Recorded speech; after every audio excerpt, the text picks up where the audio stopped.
Salam, xoş gördük. Növbəti podkastla qarşınızdayıq. Bu gün qonağım tələbəmiz Nuriyyədir. Xoş gördük Nuriyyə. Xoş gördüm. Çox sağ olun dəvətiniz üçün. Çox sağ ol gəldiyin üçün.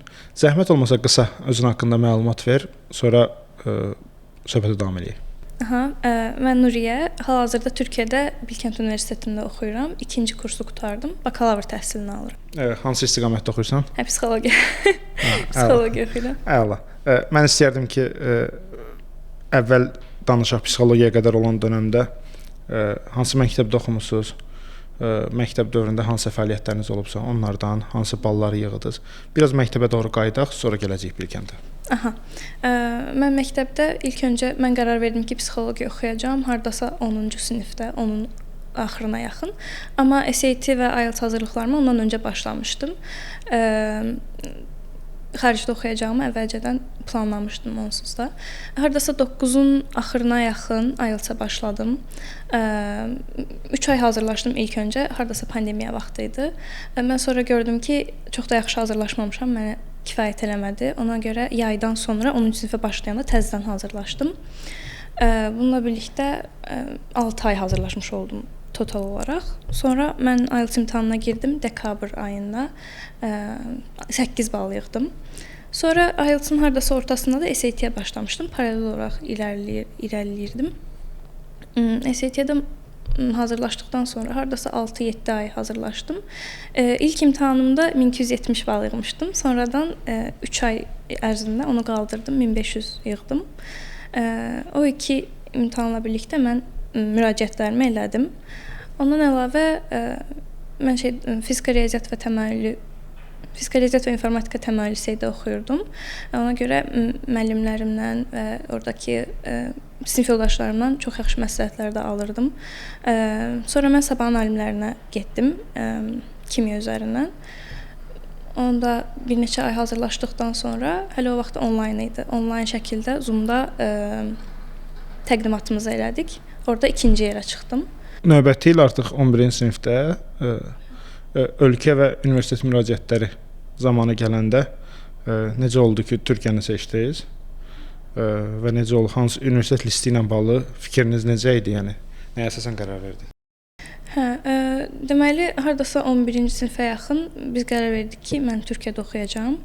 O da, yəni ailecək oturduq, düşündük ki, yaxındır, həm evdəkilərin də ürəyincə oldu, həm Türkiyədəki universitetlərin, özəl universitetlərin psixologiya təhsili də çox yaxşıdır.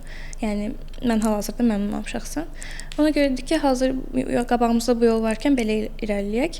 11-ci sinifdə mən həm də Nayorada könüllülük proqramına müraciət elədim.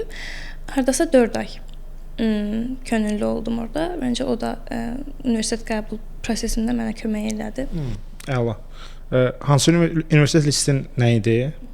Və orada cavablar necə oldu? Çünki bilirəm ki, məsələn, müəyyən burslar veriblər, endirimlər veriblər universitetlər. Biraz o haqqda danış. Biz elə bil ki, çox universitetə müraciət eləmədik şəxsən. Biz Koç Universitetinə, Sabancı Universitetinə, bir də Bilkəntə müraciət elədik. Bir də ondan əlavə Türkiyə burslarına müraciət elədik. Koçdan %25 burs gəldi, Sabancıdan %75, Bilkəntdən isə %40 burs aldım. Türkiyə burslarından isə Hacettepe gəldi. O Türkiyə bursları belədir ki, %100 hər şey qarşılayırlar. Əlavə də aylıq xərc deməyim də əlavə aylıq cib xərci verirlər ki, orada yaşamımızda bizə kömək olsun. Mən axırda Bilkənt'i seçdim. Niyə Bilkənt? Əslində əsas səbəb burada o idi ki, Bilkənt Ankaradadır, İstanbulda deyil. Bu zəlzələ söhbətlərindən sonra evdəkilər biraz narahat oldu şəxsən. Ona görə dedilər ki, Bilkəntə getməyin daha yaxşı olar. Daha doğrusu Ankaraya getməyin daha yaxşı olar. Sonra biz Bilkəntlə Hacettepe arasında seçim elədik. Bir də ki, sizə belə bir şey danışım. Mən 8-ci sinifdə olanda atam mənə birinci dəfədir ki, şeydən danışırdı, xaricdə oxumaq necə olur falan filan. Mənə ilk bəhs elədiyi universitet Bilkənt və ODTÜ idi. Demişdi ki, onların belə böyük kampüsləri var, hətta universitetin içində maşın yolları falan olur. Mən də şok olmuşdum ki, necə yəni belə böyük universitetlər olur. Düzdür, biraz gec öyrənmişdim, amma öyrənmişdim. Ondan sonra dünyanın hər yerini düşündük, yenə axırda Bilkəntə dönmüş oldum. Əsas Ankaranı seçdik. Hacettepe ilə Bilkənt arasında qalmışdıq. Hacettepe'nin psixologiyası ingilis dilində deyil idi, türkcə idi.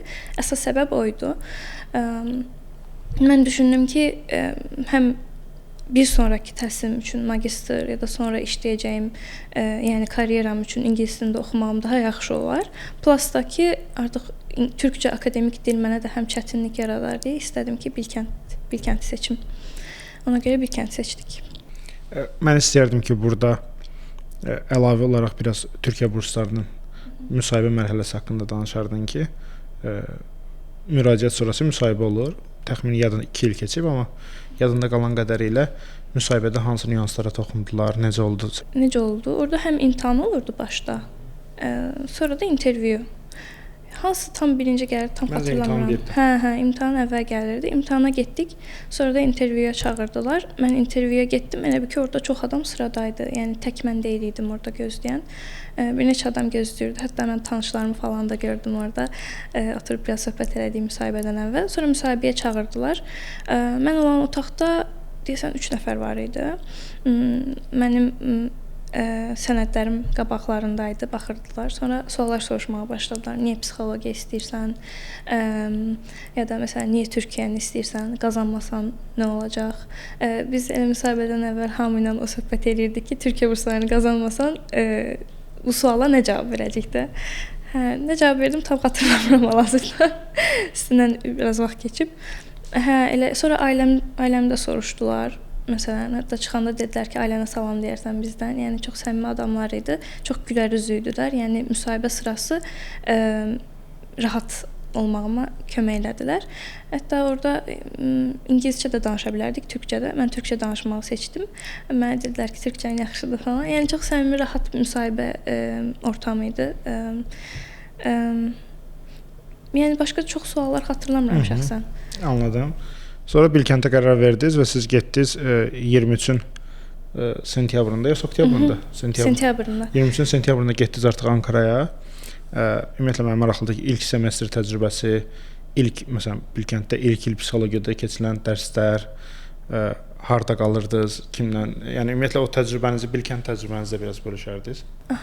Biz avqustun 31-i idi deyəsən getdik, qeydiyyat günü idi. Dərslər də başlayırdı sentyabrın 14-ü deyəsən. Ancaq orientasiya var idi, sentyabrın 8-i idi deyəsən. Xatırlayıram ki, həyecanlı idi. Getdik. Sonra biz hamımız birlikdə getmişdik ailecək. Sonra ailəm qayıtdı, mən qaldım orada. Yataqxanada qalırdım. 2 nəfər idik biz. Otaq yoldaşım türkmən idi. Orientasiyada əslində 2 seçim var idi bizim üçün. Biz international olduğumuz üçün, international student olduğumuz üçün ya xaricilərə yönəlmiş ingilis dilində orientasiya var idi bir. Bir də ki, türklər üçün var idi. O da Bilkəntin Odeon adlı məsələn, məzuniyyətdə orada olur, konsertlər olur orada, belə böyük yerdə də orada olurdu. Mən şəxsən türkcə başa düşürəm deyə dedim ki, türklərlə birlikdə oldum, həm otaq yoldaşımla birlikdə gedərəm. Əslində o da o birisini seçə bilərdi, amma o da türk dilində olanı seçdi.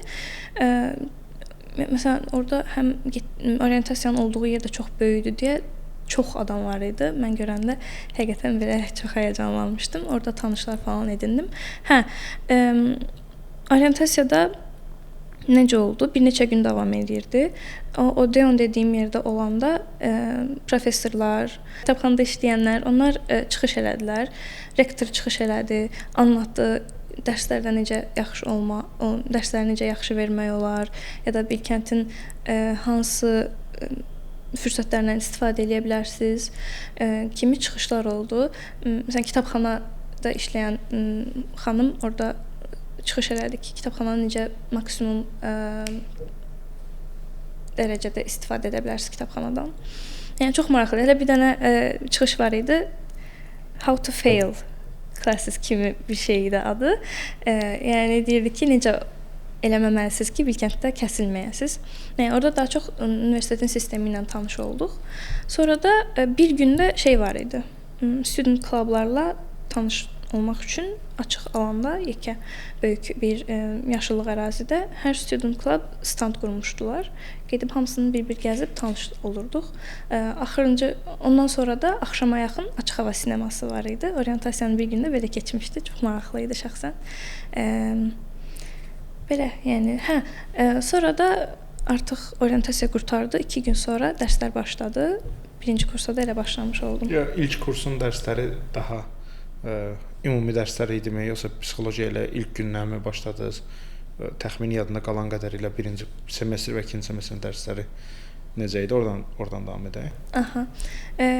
Birinci semestrdə, elə ikinci semestrdə də ilk il hər semestr sadəcə bir dənə psixologiya dərsimiz var idi. Psixologiyaya giriş 1 və psixologiyaya giriş 2.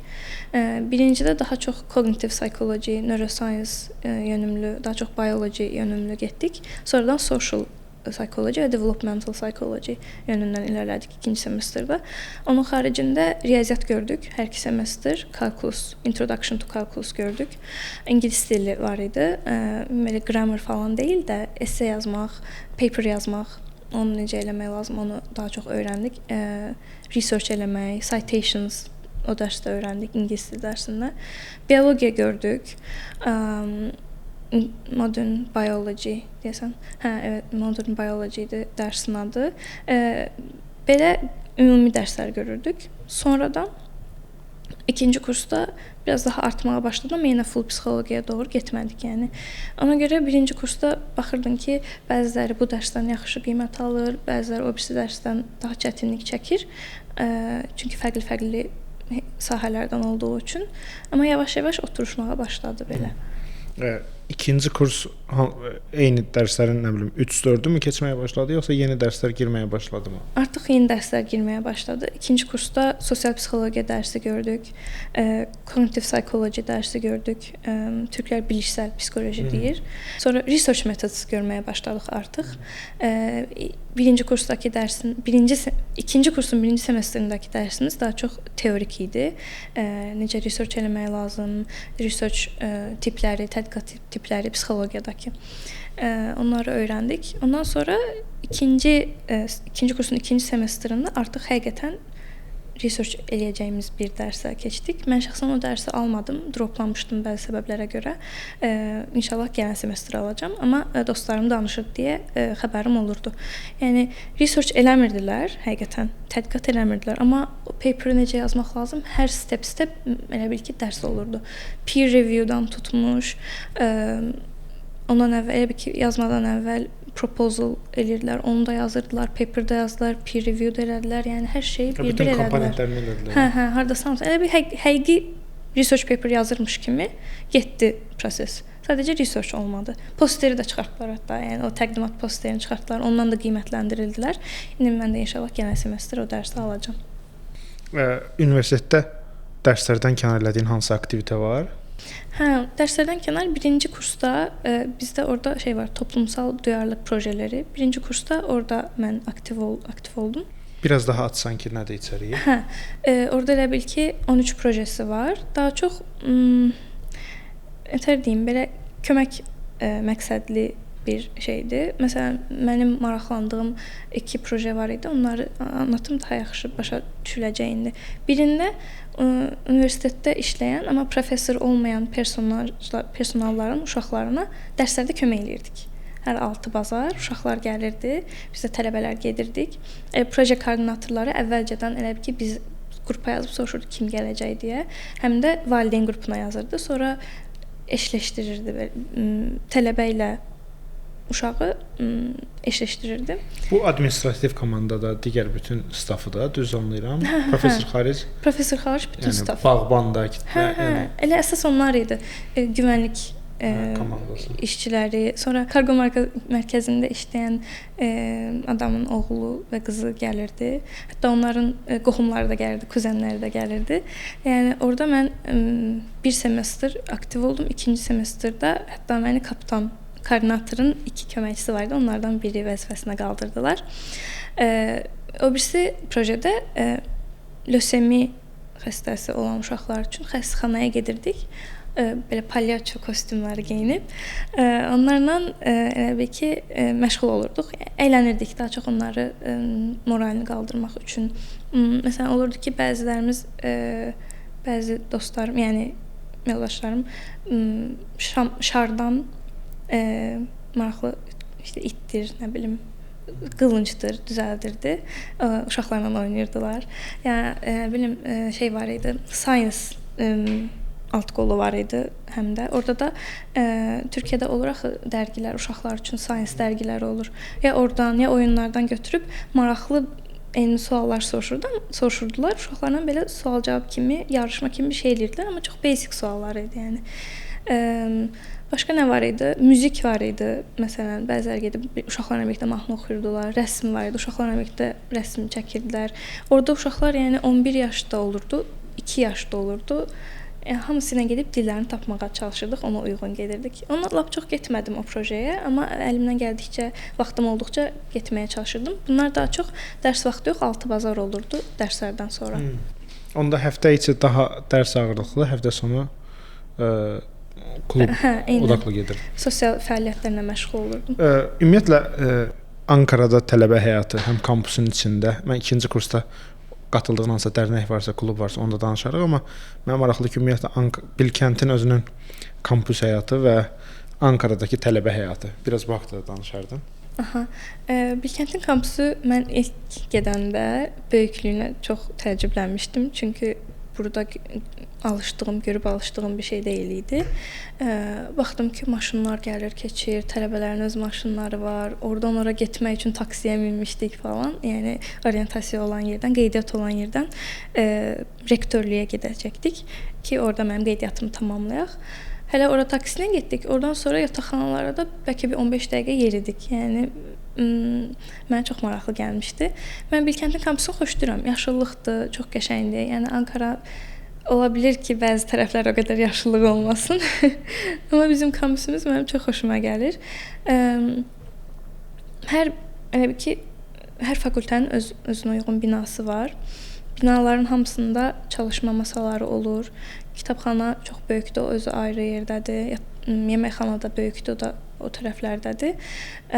Sonra hər binada oturma alanları, kafelər, çalışma masaları, səssiz çalışma alanları, səssiz çalışma alanları, yəni çox vaxt çoxlu yer var. Bəzən olur ki, həqiqətən yer tapa bilmirsən. Bu öğlə arasında, yəni dərsdən çıxan kimi dərs oxumaq istəyirsənsə, bəzən olur ki, heç yer tapmaq olmur, amma çox vaxt bu imtahan dönəmi deyilsə, imtahan vaxtı deyilsə, istədiyin yerə gedib otura bilirsən. Yəni adama həqiqətən ləzzət eləyir. Sonra fakültələr tərəf var Bilkəntdə. Bir də biraz yuxarı qalxanda yataqxanalar tərəf var. O da belə özü başqa bir yerdir, yataqxanalar. Orada da 1-2 restoran, kafe var, tələbələrin gedib yemək yeyə bilməyi üçün. Bir neçə dənə yataqxana var. Qarışıq yataqxana, qız üçün tək yataqxana, oğlanlar üçün tək yataqxana. Yəni şeylərdə fərqlidir. Bəzən baxırsan ki, biraz daha köhnədir, bəziləri daha yenidir. Yəni oralarda da çoxlu belə bizim sosiallaşa bilməyimiz üçün yerlər var. Gedib oturmağa, spor salonu var, belə açıq spor şeyləri var, stadionlar, tenis kortları var, squash kortları var, basketbol, voleybol, futbol. Yəni axşam vaxtı o tərəfə yeriyəndə baxırsan ki, hamı dostları ilə yığışıb kiralayırlar da o kortları. Baxırsınız ki, hamı oyun oynayır özü üçün, sportla məşğul olur, idmanla məşğul olur. Bunun xaricində bizim Bilkəntin saatda bir dəfə Ankaranın mərkəzinə gedən avtobuslarımız var. Onlarla biz daha çox gedəcəyimiz yerlərə gedirik. Ankarada əsas şəhərin mərkəzində oluruq. Elə bil ki, bu tərəflər daha köhnə görsənir insanın gözünə də. Bizim Bilkəntdən daha yuxarı gedəndə ora bil ki, daha yeni tikilməyə başlayır. O daha modern kimidir.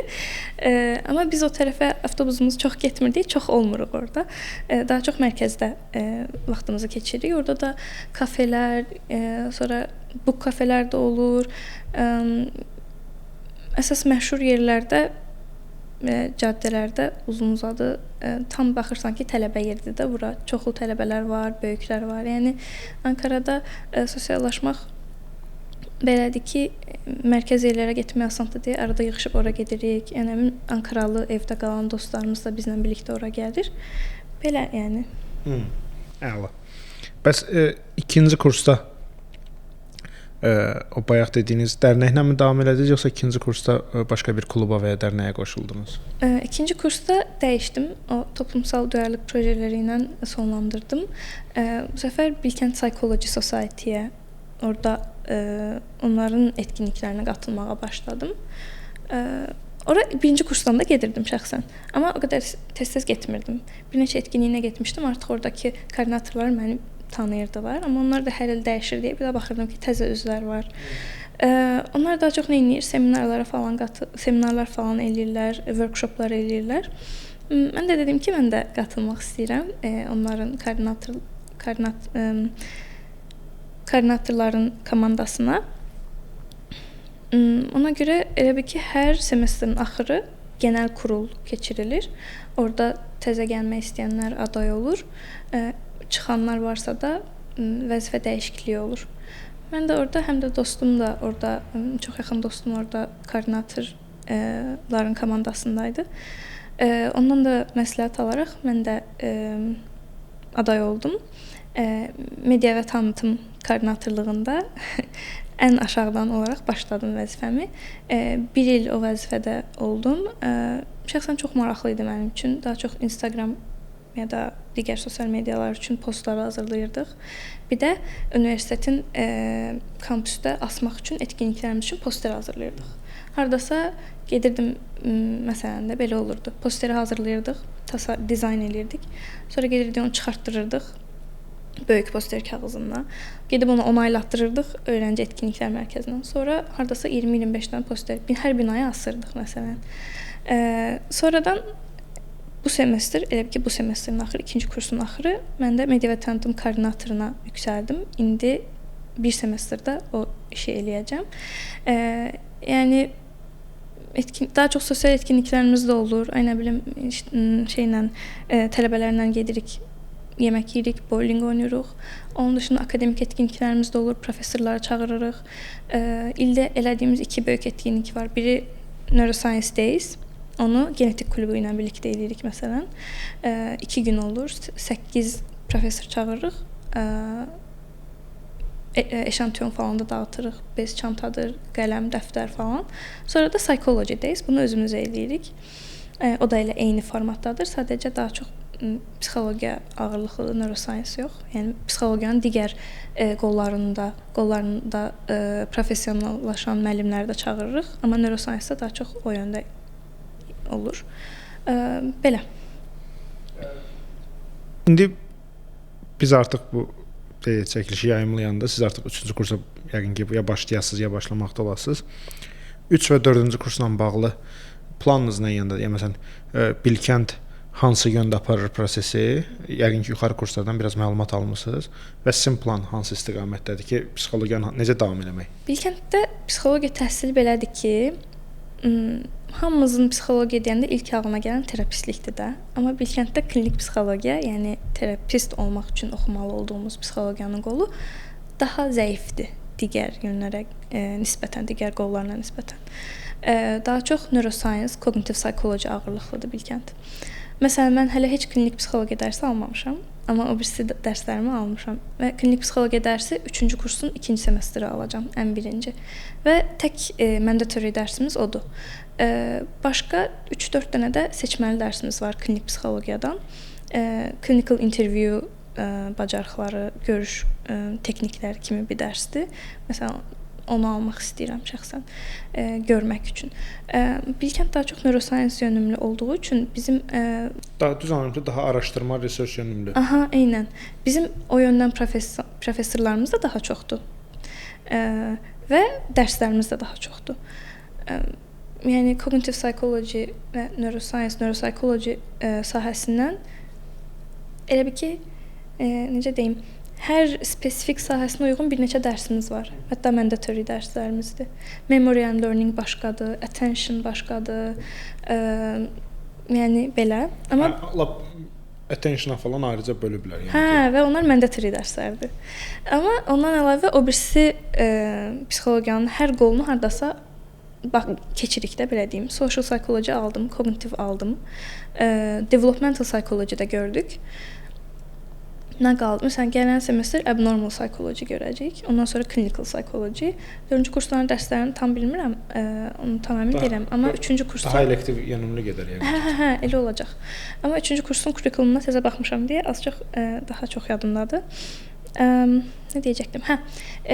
Mən 3-cü kursun 2-ci semestri Erasmusa inşallah gedəcəm. Tilburg Universiteti Hollandiyada. O məsələn daha çox Tilburg Universiteti sosial psixologiya ilə klinik psixoloji ağırlıqlıdır. Ona görə düşünürəm ki, mənim üçün çox yaxşı balans olacaq. Həm Bilkəntin bu tərəfini görmüş olacağam, həm Tilburgun o yanını görmüş olacağam. Burada istəyərdim ki, elə vurğuladınız deyə Erasmus barədə danışardınız ki, müraciət necə oldu, seçim məsələn necə oldu Tilburgu seçdiniz, necə oldu Tilburg sizə konform elədi? Bir proses olubsa, o prosesdə danışardınız. Bilkəntdə və ya başqa bir yerdə birinci, ikinci kursda oxuyan hansısa tələbə varsa, o da fikrində olsun ki, universiteti ilə Erasmus eləyə bilər deyə. Mən ilk öncə Erasmus onsuz istəyirdim. Bilkəntin hansı universitetlərlə anlaşmalı Erasmus elədiyini görmək üçün girdim, baxdım səhifəyə. Lap çox universitet yoxdur digər bölümlərə nisbətən, amma psixologiyada da var idi. Hardasa 7-8 universitet var idi. Bəzilərinin kontinjanı çoxdur, bəzilərinin azdır. Mən elə bil ki, orada elədi ki, Erasmus üçün müraciətlər açılanda sayta giririk. Oradan özümüz seçim edirik, tərcih sırası edirik. Hansı universitet daha çox istəyirəm. 3 dənə deyəsən tərcih eləmək olurdu 3-dən. 3 ədəd universitet yuxarıdan aşağıya kimi sıralayırdıq. Bizim universitetdə Erasmus skoru necə hesablanır? Yarısı GPA-dən götürülür, yarısı N101, N102 dərsimizdən aldığımız qiymətin yarısı. İngilis dilidir. Paper yazmaq daha çox öyrənirik. Dedim, citation falan öyrəndiyimiz. O fəndən aldığımız qiymətlər. Hə, o ikisinin aldığımız qiymətlərin ortalaması, bir də GPA-miz. O ikisini yarı-yarı eləyib götürürlər. Sonra da ona uyğun tələbələri bir-bir yerləşdirməyə başlayırlar. Bizdə sıralamada ən yaxşı universitet KU-Leuven idi, Belçikadakı. Ondan sonra gəlirdi belə. Hollandiyada məsələn 2 universitet var idi. Biri daha çox neuroscience ağırlıqlı, biri mənim dediyim kimi Tilburg daha çox sosial və klinik ağırlıqlı. Almaniyada universitet var idi. Başqa haraydı? Bir də UK-də var idi 1-2 universitet. Yəni özümüz belə baxdıq, seçdik və yəni həqiqətən elə oldu ki, kohortda ən birinci kimdirsə yuxarıdan aşağı ən yaxşı universitetlərdə elə belə sıralandı da. Yəni biz oradakı tələbələrlə, tələbə yoldaşlarımla danışanda gördük ki, elə ən yaxşıları araslayıb sonra. Bir də belə bir şey var ki, məsələn, ən birinci olan şəxs Erasmusa getmək istəməsin. Onda yəni ondan sonra kim daha yaxşıdırsa. Bu arada sizin kohortda neçə nəfər var və sizin GPA neçədir? Ümumiyyətlə bu sıralama məntiqi, çünki belə anlayıram ki, seçim yerdən də asılı olaraq dəyişir də. Hə, biraz elə olur. Bizim kohortda hal-hazırda 77 nəfər var. Mən hal-hazırda 6-cıyam, GPA-im 3.74-dür. 4 üzərindən 3.74. Bəli. Bu CGPA-dir, kumulativ olan, yəni hamısını toplayıb. Okay. Və onun davamında artıq xəbər gəldi ki, siz Tilburqa seçildiniz. Tilburq neçənci seçiminiz idi sizin? Ən birinci. Və ora qoymuşdum. Clinical psychology-yə görə onu seçdim. Həm ona görə, həm də ki, yaxın dostum KU-Leuven-i o istəyirdi. Mane olmamaq üçün. Həm mane olmaq üçün, həm də onun GPA onsuz məndən yüksək idi deyə və ora sadəcə bir kontinjan var idi. Mən bilirdim ki, o seçiləcək. Ona görə elə özüm ondan sonra ən yaxşı, həm də mənim istəyimə uyğun olan Tilburgu qoydum yuxarı və də o da gəldi. Bəs psixologiyanın hansı sahəsi ilə davam etməklə bağlı bir fikriniz var? Məsələn, artıq yarılamısınız Bilkənt təhsilini və qalan dövrümdə bir göz qırpımında gedəcək. Hansı sahə ilə davam eləməklə bağlı ehtimallar və ya artıq qərarlaşma var, yoxsa elə yoxlamaqdasınız, belə deyək? Düzünü desəm, hələ yoxlamaqdayam. Çünki dediyim kimi, mən hələ clinical psychology, mənə Bilkəntə gəlmədən əvvəl terapist olmaq istirdim. Amma hələ clinical psychology heç dərs almamışam oradan. Ona görə necədir bilmirəm. Yəni nə etmək lazım, nəyə oxşuyur, mənə uyğundurmu? Bunu hələ ki heç bilmirəm. Bir ara neuroscience-a getməyi qərarlaşdırmışdım. Demişdim ki, mən də tədqiqatçı olacağam, universitetdə professor olub öz labım olacaq falan. Yəni belə qərar vermişdim, amma sonradan gördüm ki, yox da hələ tam ürəyimə yatmayıb. Və düşünürəm ki, mən bunu qərarlaşdırmağımın ən yaxşı yolu dərslərini almaq və buna uyğun staj, internship eləmək. Təcrübə proqramına keçmək çox yararlı olacaq. İnşallah gələn il planım odur ki, gələn il yayında ona uyğun, clinical psychology-yə uyğun bir internship tapıb onu eləyəndən sonra artıq qərar verəcəyimi əminəm. Verməliyəm artıq. Amma ikisi də çox xoşuma gəlir şəxsən. Həm clinical psychology, həm də ki tədqiqatçı olmaq yolu, bu iki karyera yönü ikisi də məni çəkir, yəni. Ona görə biraz qərarlaşdırmaqda çətinlik çəkirəm. Məncə hələ vaxt var, hələ yoxlamağa vaxt var. Ən azı 1 il, hətta baxsaq 1 il yarım vaxt var. Burada mən istəyərdim ki, bizi izləyən digər tələbə və şagirdlərə fikir olsun deyə. Nuriyənin qeyd elədiyi detallar çox maraqlıdır. Ümumilikdə universitet dönəmini daha aktiv dəyərləndirmək üçün bir neçə ehtimal var. Biri var qeyd elədiyi kimi, universitet daxili hansısa klublar, dərnəklər, universitet daxili də ola bilər, xaricində də ola bilər. Biri təcrübə proqramlarıdır. Əksərən universitetin son 2 kursunda eləmək mümkün olur. Yəni 3 və 4-cü kurslarda, bəzi yerlərdə 2-ci kursda da o fürsət ola bilər. Burada məncə vacib olan təcrübəni qazanmaqdır. Ödənişli olsa əla, amma ödənişsiz olsa belə o təcrübəyə məncə tələbələrin daha çox ehtiyacı var deyə qatılsalar yaxşı olar. Edə biləcəkləri bəzi universitetlərin, bilmirəm sizdə varmı yoxsa yoxmu, TA, Teacher Assistantship. Olur, hə. Seçimləri olur, yaxşı verdiyiniz fəndən? Daha çox bizdə official TA-lər, magistr tələbələri olur. Amma məsələn bəzi dərslər var ki, məsələn, biz CS dərsləri də görmüşdük, Python dərsləri görmüşdük məsələn. Orada TA-lərdən əlavə lablarda tələbələrə kömək eləmək üçün bakalavr oxuyan tələbələr də müraciət eləyə bilər. CS dərslərində köməkçi kimi vəzifədə. Lab tutor, teacher assistant, bunlar edə biləcəkləri, məsələn, Amerikada falan bu çox geniş yayılıb ki, tutaq ki, siz 1-ci kurs hansı fənni yaxşı verirsiniz, 2-ci kursa müraciət edirsiniz, o fənnin TA olursunuz, teacher assistant olursunuz. Bu edilə biləcək nöqtələrdən biridir. Nuriyənin qeyd elədiyi ilk ildə, məsələn, onlarda research paper yazmağı öyrədiblər, yəqin ki, 2-ci ildə biraz daha artırıblar.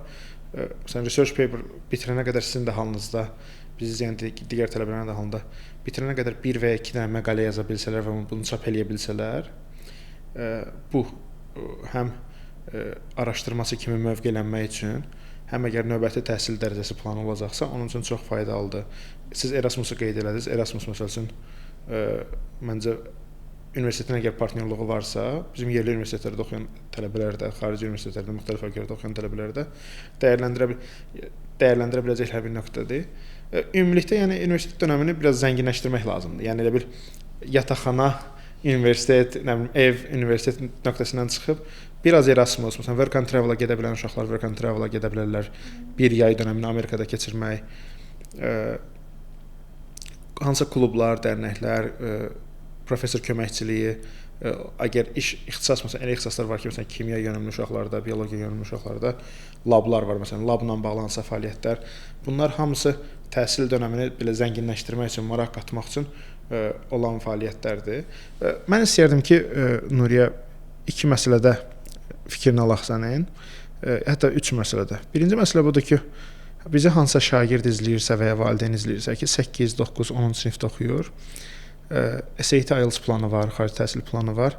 Onlara fikir olsun deyə verə biləcəyiniz bir neçə məsləhət mi deyim, fikir mi deyim ki, nəyə mütləq fikir versinlər, nəyi tez eləsinlər, siz nəyi yaxşı ki, belə elədim dediyiniz nələrsə varsa, nəyi indi eləsəm biraz başqa cür eləyərdim dediniz. Biraz o təcrübənizi, çünki imtahan dönəmi bir çox ailələr üçün belə çətin keçir, stresli olur, bu təbii prosesdə, yəni öhdəliklər, məsuliyyətlər. Biraz istərdim ki, o qrup üçün təcrübəli bir şəxs kimi təcrübənizi bölüşərdiniz. Olar. Mən elədiyim bir səhv var idi, məsələn, IELTS hazırlaşanda. Mən biraz ilk hazırlaşmamda başdan ötürməyə yanaşmışdım və sonra gördüm ki, bu çox böyük bir səhv idi. Çünki istədiyim nəticəni ala bilmirdim. Birdən sonra həvəsim qırılırdı. Və bundan sonra öz-özümə dedim ki, artıq SAT-də də, IELTS-da da heç bir dərsimi buraxmayacağam. Müəllim mənə verən tapşırıqları, tövsiyələrin hamısını eləyəcəm. Və o mənə çox kömək elədi məsələn. Mən IELTS mövzusunda daha çox məsləhətim var. Məsələn, bəlkə çox detala girmiş olacaq, amma IELTS-da mənim elədiyim o idi ki, müəllimlərimə qulaq asırdım. Speaking-də, writing-də onların tövsiyələrini ekstra qulaq asıb, ekstra mənimsəyirdim. Öz-özümə template-lər çıxarırdım ki, writing-də müəllim bunu yazıb, bəlkə bu cümləni götürüm. Məsələn, cümləni götürürdüm, başını eyni saxlayırdım, arxasına artıq orada mənə verilən taska uyğun eləməyə başlayırdım. Yəni müəllimlərə yaxşı qulaq asmağı da tövsiyə edirəm. Həqiqətən çox kömək eləyir çünki. Bir də ki, mənim bir dənə də məsləhətim olardı ki, nə oxuyacaqlarına qarşı özlərinin üzərinə çox getməsinlər. Çünki mən də hələ məsələn tam qərar verə bilməmişəm, amma təhsilim çox yaxşı gedir. Bilkənddəki həyatımdan çox məmnunam, tələbəlik həyatımdan məmnunam və qarşımda çox böyük fürsətlər var. Yəni nə olur olsun, əsas odur ki, adam bir yerə çatır da, ona görə çox üzərinizə, öz üstümüzə getməmək lazım. Stresli olmaq normaldır, amma gərək böyük big picture görüb elə irəliləyək. Məncə bu son nöqtə həm tələbələr üçün, həm ailələr üçün çox vacibdir ki, bəzən valideynlər 15 yaşda, 16 yaşda övladından oğlan və ya qız fərqi yoxdur. Gözləyirlər ki, nə oldu karyerana qərar verir. Yəni bu hamı üçün real olmur. Yəni bəzi adamlar tez özləri ilə bağlı qərara gələ bilirlər, amma bəzən yoxlamaq lazımdır. Yəni məsələn Amerikan universitetləri falan, məsələn Asiya universitetləri falan buna imkan verir ki, ilk kursu hətta sən core kurikulumu götür, ümumi dərsləri və oradan artıq sən növbəti il ikinci kurs bizə deyərsən. Hansı sahə ilə davam eləmək istəyirsən. Bəzi universitetlər buna 2 il icazə verir ki, hətta 3-cü kursa qədər. Yəni orada sizin dediyiniz kimi 15 yaşda, 16 yaşda belə çox ciddi məsuliyyət götürməmək lazımdır da ki, mən növbəti 30-40 illik, 50 illik həyatımdan bağlı indi seçim eləyim. Mənə maraqlıdır ki, biraz da siz o təcrübənizi bölüşəsiniz. Universitet müraciəti ilə bağlı olan qismdə ki, ölkə ilə bağlı necə qərar vermək olar, necə yanaşmaq olar, sonra universitet listi ilə bağlı hansı metrikslər ya da hansı nəyə əsasən qərar verirsiniz ki, mən bunlar olar, bunları yoxlayım, sonra qərar verim. Yəni biraz da çünki bir qism tələbə də var ki, şagird də var ki, bu il müraciət edirlər. Onlar üçün bəlkə bir kömək olacaq qəbildən. Sizdə necə oldu ki, bu Türkiyə oldu, necə oldu ki, bu universitet listi formalaşdı? Biraz daha haqqında danışardınız. Mənim də həm də məsləhətlərimdən biri odur ki, istədiyiniz universitet gəlməsə də, istədiyiniz ölkə gəlməsə çox pis olmayın da. Çünki baxırsan ki, bir yerdən sonra bakalavr təhsili harda eləyirsinizsə eləyin, öz üzərinizdə işləmək daha önəmli olur. Məsələn, mən çox yaxşı olacağını, kömək eləyəcəyini düşündüyüm bir şey var ki, proqramın müəllimlərini araşdırmaq. Universitetin səhifəsinə girib müəllimlərə baxmaq. Məsələn, müəllim hardan məzun olub ya da hansı sahəyə yönəlikdir. Mən bilsəydim əgər Bilkənd bu qədər çox neuroscience yönümlüdür, bəlkə də seçməzdim, amma tam əmin deyiləm yəni bundan. Şu an hal-hazırda çox məmnunam seçdiyimə görə. Çünki hər tərəfi görüb, psixologiyanın hər qolunu görüb ona uyğun seçimimi eləyəcəm. Amma bəlkə o ağılla bəlkə seçməzdim. Bəlkə daha fərqli bir şey olacaqdı bu mənim üçün. Hər cür yaxşıya doğru gedəcəkdi də, amma yəni professorlara baxmaq, kurikuluma baxmaq, görək bu dərslər mənə uyğundurmu, mən bu dərsləri görmək istəyirəmmi, mən bu müəllimdən dərs almaq istəyirəmmi, sonra məsələn Erasmus imkanlarına əvvəlcədən baxmaq yaxşıdır, sonra məzunlardan dinləmək. Mən bunu eləməmişəm, amma bir çox tanışım var idi ki, LinkedIn-dən məzunları tapıb, onlardan məsləhət alırdı ki, sizcə mən belə irəliləmək istəyirəm, bu universitet mənim üçün necədir, kimisindən. Ya da məsələn YouTube-da da olur. Məzunlar danışır kimi videolar olur. Mən getmədən, Bilkənd seçmədən əvvəl bir çox videoya baxdım. Yəni tapa bildiyim qədər Bilkənd tələbələrindən videolara baxırdım, internetdə araşdırırdım ki, tələbələrin öz təcrübəsi necədir? Tələbə təcrübəsi. Yəni oradan universitetin özünün paylaşdığı tələbə həyatı yox da, tələbələrin həqiqətən yaşadığı həyat. Bir də ki, ölkədə böyük faktordur. Hansı ölkəyə getmək istəyirsiniz? Orada uyğunlaşmaq rahat olacaqmı, çətin olacaqmı? Məsələn, Türkiyənin dilini bilirik. Mən orada çox rahat sosial həyata addım atdım, yəni. Orada mənim tanışlarım dedi ki, biz sənin xarici olduğunu eşidəndə şok olduq da və baxıram ki, ətrafımda xarici tələbələr var. Görürəm ki, onlar o qədər də dost qruplarına dili bilmirlər deyə daha çətin olur. İstədiyi hər dost qrupuna girmək daha çətin olur. Yenə tapırlar. Yəni hamı ingiliscə bilir orada, ona görə rahatdır.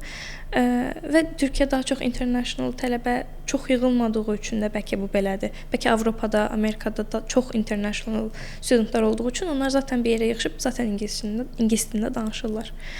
Yəni önəmli olan məncə hər türlü uyğunlaşan insan, amma bəziləri üçün bu önəmlidir. Yəni bəziləri çətinlik çəkirsə, onlar üçün çox böyük problemdirsə buna da baxa bilərlər. Amma təhsil yönündən, akademi tərəfindən müəllimlərə baxmaq, universitetin saytında gəzmək məncə onlar önəmlidir. Nuriyə, mən istəyərdim ki, biz elə bil klublardan danışdıq, məsələn Erasmusdan danışdıq. Universitetin infrastrukturu, research-ə nə qədər uyğundur, lablarla bağlı. Çünki məsələn sizin ixtisasda biraz lab tərəfi var, amma bəzi ixtisaslar çox lab təcrübəsi tələb eləyir və ya labda çalışma tələb eləyir. Əgər ondan bağlı bir bilginiz varsa, biraz da onu bölüşərdiniz. Olar. Bizim universitetdə kampüsdə bir neçə belə tədqiqat araşdırma mərkəzi var. Da çox yaxşı araşdırma mərkəzləri var. Yəni belə gəzəndə görürük. Gəzəndə belə keçirsən, baxırsan ki, orada fizik araşdırma tədqiqat mərkəzi var. Biraz uzaqda psixologiya tədqiqat mərkəzi var. Psixologiyada o birisi ixtisaslarda çox yaxşı bilmirəm, şəxsən Bilkəntin labları haqqında çox böyük bilgim yoxdur, amma bildiyim qədərilə kifayət qədər genişdir lab fürsəti. Bizim ixtisasda dediyim kimi Bilkənt daha çox tədqiqat, araşdırma, neuroscience, neuropsixology, cognitive psychology yönümlü olduğu üçün bizim Bilkəntin magistrda neuroscience departamenti də var, ancaq magistr təhsili verilir. Onun bir də psychology bakalavr departamentinin birlikdə işlətdiyi, hətta bəzi biologiya müəllimləri də orada işlətdiyi bir dənə tədqiqat mərkəzi var. Çox böyük yerdir. Orada hər cür beyin araşdırma cihazı var. Məsələn, fMRI, EEG kimi tədqiqat cihazları var. Bizdə hər müəllimin hardasa özünün labı var, belə deyim də, hardasa. Seçim eləyə biləcəyimiz lab imkanları çoxdur məsələn. Arada oturub düşünürük qızlarla ki, ya da dostlarımla ki, hansı laba gedim? Yəni heç demirik ki, müəllim bizi qəbul eləyəcək ya yox. Özümüzə düşünürük ki, görsən hansını seçim. Müəllimlə artıq müəllim sizi tanıyandan sonra bakalavr tələbəsi olaraq müraciət elədiyinizdə sizi laba müşahidəçi kimi də götürə bilir. Bir yerdən sonra teaching assistant deyil də, research assistant kimi də qəbul eləyə bilər. Amma bu üçün biraz sizi daha yaxşı tanımalıdır və sizin həqiqətən buna layiq olduğunuzu mu deyim, yəni bunu eləyə biləcəyinizi görməlidir. Neuroscience-dan əlavə bizdə developmental labları da var. Belə məsələn uşaqlarla ya da daha böyüklərlə keçirilən tədqiqatlar keçirmək üçün developmental müəllimlərimizin, developmental psychology müəllimlərimizin də labları var. Yəni məncə bu Bilkəntdə biraz da yüksək mövqeyə qoyur ki, lab imkanları həqiqətən yaxşıdır. Başqa universitetlərdə də var təbii ki. Mən baxıram arada ki, məsələn, ODTÜ-nün lablarına, Koçun lablarına falan. Amma yəni biz Bilkəntdə bakalavr tələbəsi olaraq mənim tanışlarımın çoxu hal-hazırda yəni lablarda müəllimlə birlikdə işləyirlər. Özlərinin projesi deyil, amma ora gəlmək üçün ən azından bir başlanğıc veriblər də. Təşəkkür edirəm Nuriyə, dəvətimi qəbul etdiyin üçün və təcrübəni bölüşdüyün üçün. Ümid edirəm ki, bizə baxan tələbələrə və şagirdlərə, ailələrə faydalı olar. Sənin növbəti 2 ildə həm Erasmusda, həm ümumilikdə Ankarada bol uğurlar arzulayıram. Çox sağ olun. Çox təşəkkürlər.